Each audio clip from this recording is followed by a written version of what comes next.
मंडळी, सणासुदीच्या पार्श्वभूमीवर आपण सगळेच पनीरवर ताव मारत असतो। एकतर घरात आपण पनीरचे वेगवेगळे पदार्थ बनवतो किंवा हॉटेलमध्ये जाऊन पनीरच्या वेगवेगळ्या भाज्यांचा आस्वाद घेतो।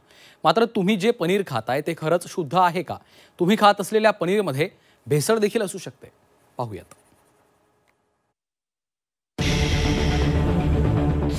तुम्ही खाताय बनावट पनीर।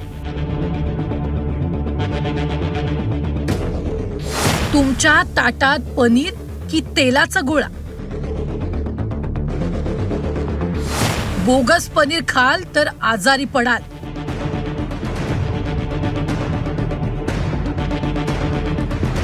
मध्यमवर्गीयांची चमचमीत जेवणाची कल्पना पनीर पासून सुरू होते आणि पनीर पर्यंत संपते।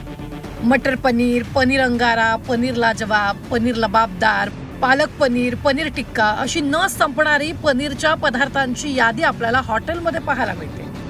हॉटेल्सच्या मेनूमध्ये पनीरच्या पदार्थांचं एक पानच असतं। पण तुम्ही चवीनं जे पनीर खाता ते खरंच दुधापासून बनतं का?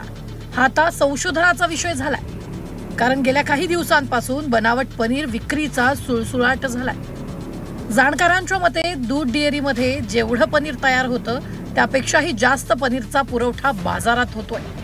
त्यामुळे भेसळयुक्त पनीर अनेकांच्या ताटात वाढलं जात असल्याची धक्कादायक माहिती समोर आली। दुधापासून न बनवता वनस्पती तेलापासून बनवलेलं पनीर सामान्यांच्या माथी मारलं जात असल्याचा धक्कादायक प्रकार समोर आलाय। भेसळयुक्त पनीर बनवण्यासाठी स्किम्ड मिल्क पावडरचा वापर होतो। स्टार्चचाही वापर भेसळयुक्त पनीर बनवण्यासाठी होतो। पाम तेलाचा वापर करून हे पनीर बनवलं जातं। पाम तेलापासून बनवलेल्या पनीरला एनालॉग पनीर असं म्हटलं जातं। आता तुम्ही म्हणाल, बाजारात एवढं बनावट पनीर विक्रीला आहे, मग कोणत्या पनीरवर आम्ही विश्वास ठेवायचा? पनीर बनावट आहे की शुद्ध हे कसं ओळखायचं? ओळखण्यासाठी काही पद्धती आहेत का? तर हो, तुम्हालाही बनावट आणि शुद्ध पनीर ओळखता येणार आहे। शुद्ध पनीरला दुधाचा हलकासा वास येतो। पनीरला दुधाचा वास येत नसेल तर ते बनावट समजावं। बनावट पनीर चवीला थोडं वेगळं लागतं। बनावट पनीर रबरासारखं चिवट लागतं। दुधापासून बनलेलं अस्सल पनीर मऊ असतं।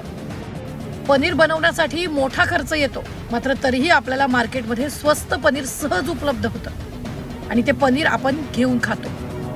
शुद्ध पनीर तुम्हाला 450 रुपयाच्या खाली कोणी विकूच शकत नाही। दरम्यान मार्केटमध्ये तुम्हाला 100 किंवा 150 रुपयाला पनीर मिळत असेल तर त्यात भेसळ असण्याची दाट शक्यता आहे। या पनीरमध्ये बाजारात कमालीची भेसळ आढळली जाते। जेव्हा मला माझ्या घरचा दूधवाला जो स्वतः घरी पनीर बनवतो तो म्हणाला की सर, त्याने मला हिशोब सांगितला व्यवस्थित की किती दुधापासून किती पनीर बनतं, आणि तो म्हणे जर एखाद्याला थोडाफार मार्जिननी करायचं असेल तर 450 रुपयाच्या खाली तो पनीर विकूच शकत नाही।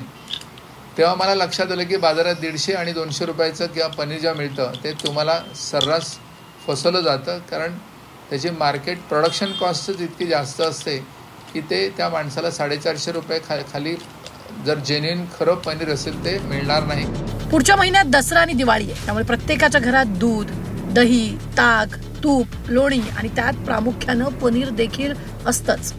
सणासुदीच्या दिवसात मोठ्या प्रमाणावर अशा प्रकारची भेसळ पाहायला मिळते आणि खास करून पनीरमध्ये तर सर्रासपणे भेसळ केली जाते। त्यामुळे पनीर घेताना सावधगिरी बाळगा।